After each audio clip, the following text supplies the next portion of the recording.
Welcome back, everybody. My name is Taylor Martin. This is the best Damn EDC, and today I have another feature for you. Today, it's MecArmy, all things MecArmy. If you're not familiar with MecArmy, they have a ton of products available. Most of them are EDC related in some sort. Really sweet flashlights, including some of the ones that I featured here on the channel before, and utility knives like this one right here and other ones. They also have compasses, all sorts of EDC related gear, multi-tools, actual full-fledged knives. They got a ton of stuff, and it's about time I feature MecArmy. So with that said, let's do the thing.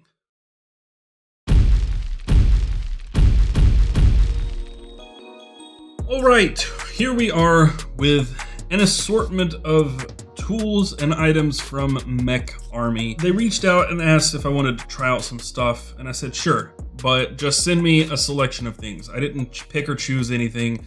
They just sent me, I guess, what they felt was best. I did specify that I'd like to have a keychain flashlight for their roundup, but I didn't specify anything else, and they sent a pretty cool selection of stuff. These came very recently, and I've not had a ton of time to mess with them, but I have used them. Let's start with the X3S, because this flashlight, I've already talked about it in a video before. I did a keychain flashlight very recently. I included this as one of my favorites. In fact, I think this is the one I said that I would continue to carry, and I have. I've swapped out with the Rovivon Aurora A4 because I love the titanium one, and it matches the rest of my gear a lot of the time. But I love this copper flashlight, and it is copper. It's heavy. It's not super heavy, but it is heavy, and it's a coated copper. So it's not actually going to patina super well right off the bat, but as you can see, it's gotten beaten up a little bit. That coating's starting to wear off and it's starting to look old and used, and I love it. I don't know if it shows through on camera a lot, but it is looking pretty well worn. This version of the flashlight retails at the time of this video for about $36.90, so $37, and it is a 2-twist mode flashlight. So twist, and you have your low mode. Twist further, you have your high. Those are 8 lumens and 130 lumens, and they will run for 6 hours and 30 minutes respectively. You have IPX8 certification for water resistance, and it weighs 0.63 ounces or 18 grams, and it's 1.83 inches long. That's 46.4 millimeters. And in diameter here, I imagine at its widest, we have 0.58 inches or 14.8 millimeters. Inside, you have a Cree XPG2 LED, and it is micro USB recharge, which is one of my favorite things about this flashlight. You unscrew the cap and you have the port right there, and this cap does not come off, which is neat because a lot of the other smaller flashlights like this, the cap does come off, and it means that you can lose the cap. And if you lose this cap, this flashlight is useless. So it is USB rechargeable, but in the other side, you have a removable battery, and that battery actually says Phoenix because I swapped out. I used the Phoenix to charge the MecArmy battery, but what I'm saying, to prove my point, this cap comes completely off. Very similar flashlights, this cap comes completely off, whereas the MecArmy does not. And there are a bunch of different flashlights like this one. The most similar is the Claris Mini 1. We also have the I1R EOS from Olight. So you've got a ton of similar flashlights in this field, but the MecArmy was my favorite just because the cap doesn't come off, it's copper, and it just looks neat. It's got the lanyard hole on the back, which a lot of the others don't have.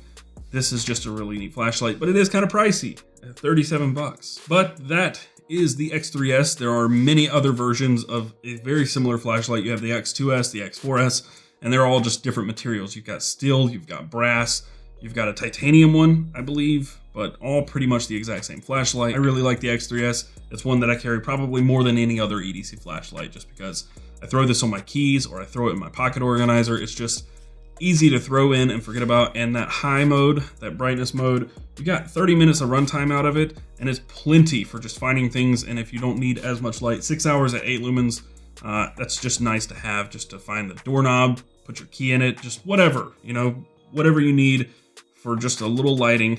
The 8 lumens is plenty. So I love this flashlight. The other flashlight they sent me is bit on the other spectrum of EDC flashlights. It's a chunk, it's heavy. And this is the PS16 flashlight. This flashlight retails for $89.90, so 90 bucks for this flashlight. I thought it was titanium at first, but I thought it's a little heavy and I had to look it up, and it is steel. It is a sandblasted steel. You also have a super strong pocket clip here that is ridiculously tight, and I've not had a problem with this thing falling out of my pocket despite its weight. So your interface on this one is tail switch, and you've got a trident bezel here, but you have 2 little lanyard holes. It does come with a lanyard. You have 2 little lanyard holes there. And with your tail switch, the way this one works is you do a half press to select your mode. So that'll cycle through, and when you find the mode you want, full click to have your continuous on. So you have a momentary on if you just hold that, but you can cycle through that way as well. Well, once the flashlight's on, there's no cycling through. You have to turn it off and cycle through until you get what you want. And as you've already seen, you have a low, high, strobe, medium. It's got a weird cycle through your modes, and the one thing I don't like about this flashlight is there's no memory. I hate when a flashlight doesn't have memory and it just cycles through modes. I mean, we've got the technology to have memory in flashlights and have the ability to cycle through things, and having to just guess at which one it is, which one's gonna come on when you grab the flashlight, is just something I don't love. If I'm picking this flashlight up in the middle of the night and trying to get through the house without waking somebody up, and it immediately goes to strobe, that's a problem. But just to talk about your brightnesses, your low mode on this one is 20 lumens with 33 hours of runtime. Your medium is actually gonna be 500 lumens, which will step down to 400 lumens after 3 minutes, and then the 400 lumens will last for 3 hours. Your high mode is 2000 lumens, so once you get to your high mode, that is 2000 lumens, that'll last for about a half a minute, and then it'll step down to 600 lumens, which will last for 1.3 hours. And then your maximum throw out of this flashlight is 146 meters, that's 480 feet roughly. And then you have IPX7 certification for water resistance. This weighs 4.3 ounces, so it's not a lightweight flashlight. That's 122 grams. Your length on this flashlight is 3.24 inches or 82.25 millimeters. The diameter is 1.14 inches or 29 millimeters. And this is a 304 stainless steel. It comes in 3 different versions. You have a finish that is a polished finish, a sandblasted finish, which is this one, and you have a stone washed finish, which is a little more shiny than this one. This is blasted, so you've got all these little itty bitty tiny divots which give it that matte look. Inside you have 4 Cree XPG2 S4 LEDs, and this flashlight is not rechargeable, but the battery inside is. So if you screw off the cap, you have a USB rechargeable 16340 cell, and the other things you'll get with this are a lanyard, a spare O-ring, and a USB cable. There you go, that is the PS16, $90. It's quite a pricey flashlight, but it's a tank. I don't have any concerns about this thing not working. It's just not something I found myself using a lot. I do have it around my desk, and I use it there mostly at night, but this is not what I use to get around the house, and it's not something I carry because it's so heavy and it's thick and chunky. Just as a comparison, I have the S2R2 baton, which is probably my favorite bigger EDC flashlight, and as you can see, it's thicker. It's not quite as long, but it is much chunkier than the S2R2, which is kind of a big flashlight for me to carry. So this one just doesn't see a lot of pocket time, but it's a cool flashlight. I like the design, I like the way it feels, but that interface is the killer for me. All right, so next up we have the EK12, which is a utility knife, so MecArmy calls it. I would rather call it like an EDC craft knife, because when I think utility knife, I'm thinking TPT, or a TPT slide, or a Giltech Ruck, or Rexford Rut, something that holds a standard utility knife blade. This, on the other hand, does not. This holds a craft blade, or an X-Acto blade. The exact size, I actually got this wrong. I've not changed the blade on this because it's stayed pretty sharp. I've not used it a ton, but I went by the store and bought these X-Acto blades. Walmart, they carry them 5-pack for like $2. It's a number 2 X-Acto blade. I cut this packaging up, but you can see it right here. X-Acto, there's the number 2. X-Acto number 2, it's not the right size. It's too big.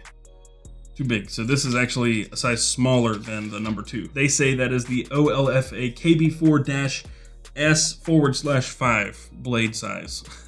So not exactly easy to say, but this blade size can be found on Amazon. But this is made from a TC4 titanium. It is sandblasted, and it is very small. What you do get out of this is a similar mechanism to the Rovivon utility knife, the V10, and it's got this button. It's a spring-loaded twist knob, so it locks. You can lock it closed, and if you screw this button down all the way, it won't open. It will not open. Unscrew it to a certain point, and you can press down and move the blade forward. And as you can see on this backside, there are 4 different positions for the blade.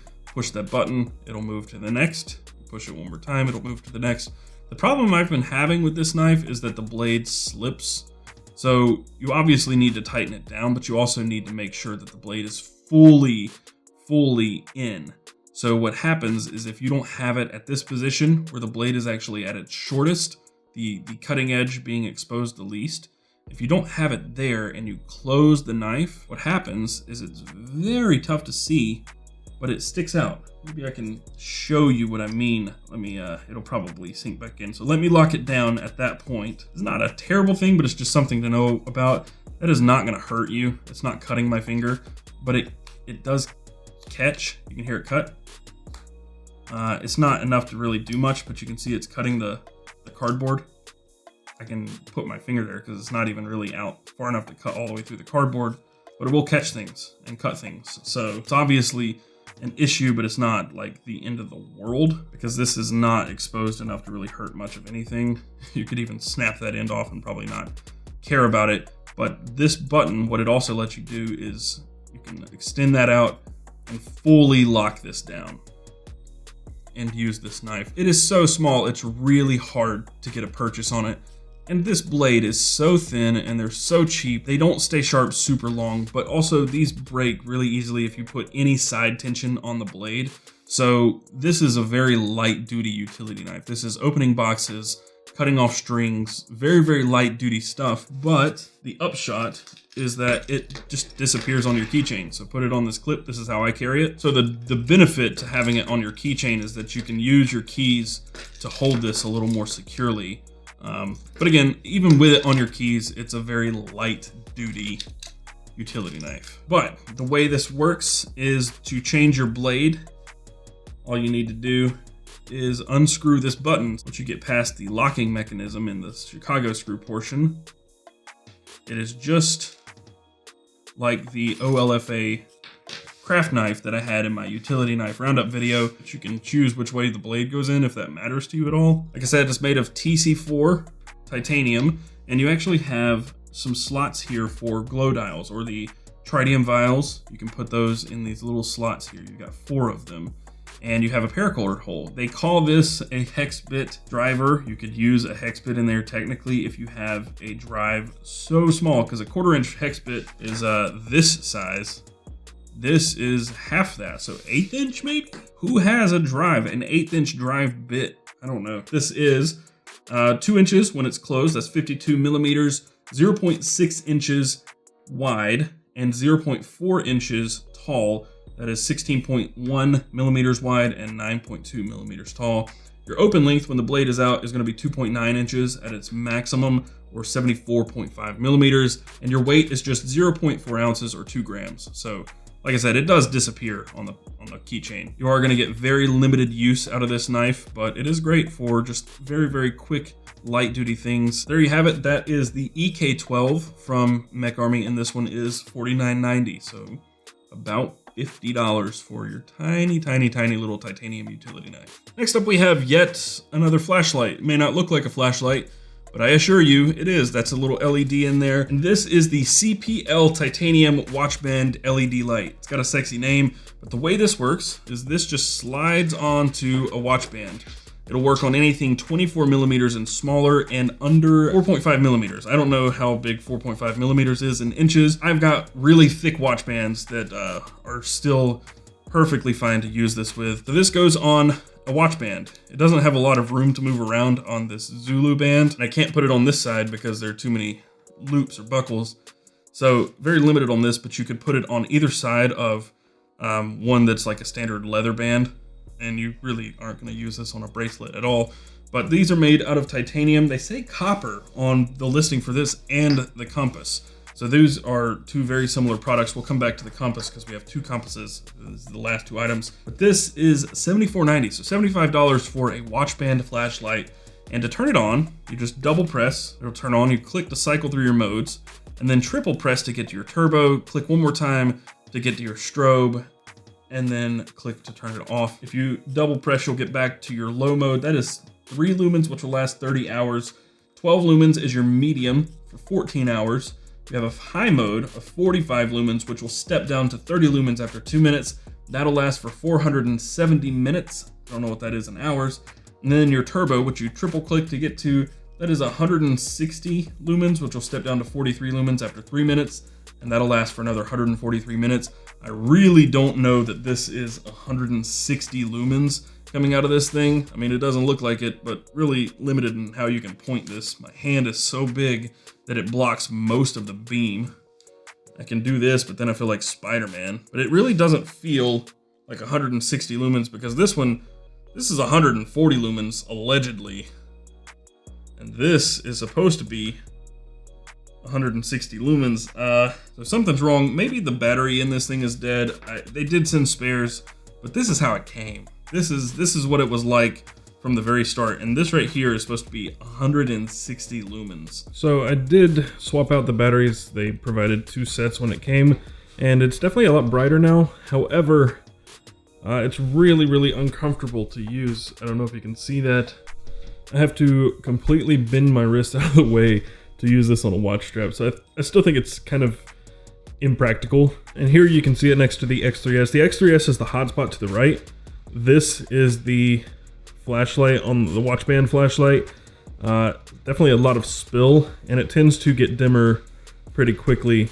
I think my original assessment is the same, kind of impractical to use in a day-to-day use case. That aside, your maximum throw out of this is only 72 feet, and that's because it's a lot of spill light. That's 22 meters, IPX6 certified for water resistance, and 1 meter drop resistance, which I don't really have a ton of problems or fear of me dropping it because it's on my wrist.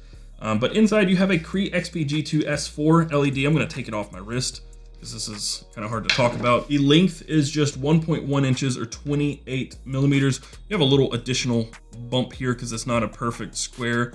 This does jut out a little more, so it's not a perfect square, but your thickness on this one is 0.71 inches or 18 millimeters, and your weight is 1.1 ounces or 31 grams.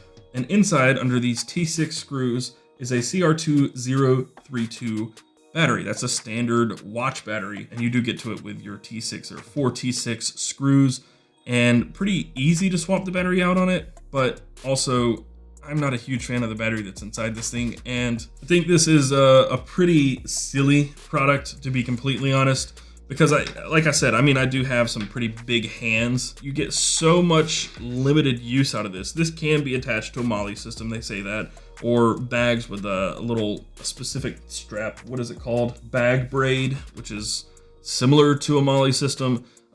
But really, when you are paying $75 for this and you can pay $40 for this, why not just have this? It's 10 times better and USB rechargeable. This thing is nah. However, the other watch piece that they gave me, or watch band piece, is this. And this is the CPW-T in titanium, and it is a watch band compass. This one's $54.90, so it's pretty expensive still, 55 bucks. But it works on the same bands, 24 millimeter up to 4.5 millimeters in thickness. You have your Luminova on there. It says point a flashlight at this for up to a minute. That is 2000 lumens. We're gonna just hold that on there for just a second. It is also the TC4 titanium, which it also says copper on this one. They only offer the titanium. I don't know if there's some copper internal, but it looks 100% titanium to me. And then you have the same dimensions on this, at least in the length and width. It is 1.1 inches or 28 millimeters and 0.61 inches in thickness. That's 15.4 millimeters. And then you have 0.49 ounces as your weight, or 14 grams. And I don't know if you can see this, but the looms on this are barely visible. It's thinner. It doesn't stick off the watch band as much as the flashlight does. This one didn't really bother me. I could see myself maybe putting this on my wrist and wearing this on a watch to go camping or hiking, just because it wouldn't be bad. It's a good placement for it. It's not affected by my watch. It would be maybe if you had a smart watch, which is something to be concerned with, but this watch is not gonna bother this compass. So it's a pretty good place for a compass. I don't have a problem with this one. Price is a little questionable, even though it's all titanium.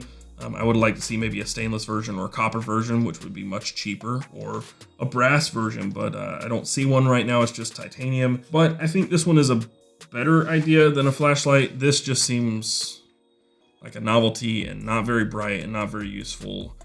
I don't know about this one, but the compass I think could be okay. It's just a little expensive. I did wear it on my wrist for about 2 or 3 days and it didn't bother me. It was like it wasn't even there. I never hit it on anything. It was just an addition. I had a couple people ask me why I've got this wart looking thing on my watch band, but for the most part, I don't mind it. I could wear this and it doesn't bother me. That is the CPW-T titanium watch band compass. And then the last thing they sent me was just, well, another compass. This is just a solid brass compass. It is 1.08 inches tall. That is 27.45 millimeters, 0.886 inches wide, 22.5 millimeters, and 0.34 inches tall, or 8.6 millimeters. It weighs just 0.32 ounces, or 9 grams. And it does have the looms, the same exact looms, and I think the exact same compass that's actually in the titanium one. So the looms are not great. I held a flashlight to them for up to 5 minutes the other night, and the looms faded very, very quickly. It says on the website that they'll last for about 6 hours. I don't really think they will. They're definitely not like Swiss Super Luminova or anything. This comes in either brass or titanium. It's IPX5 certified for water resistance.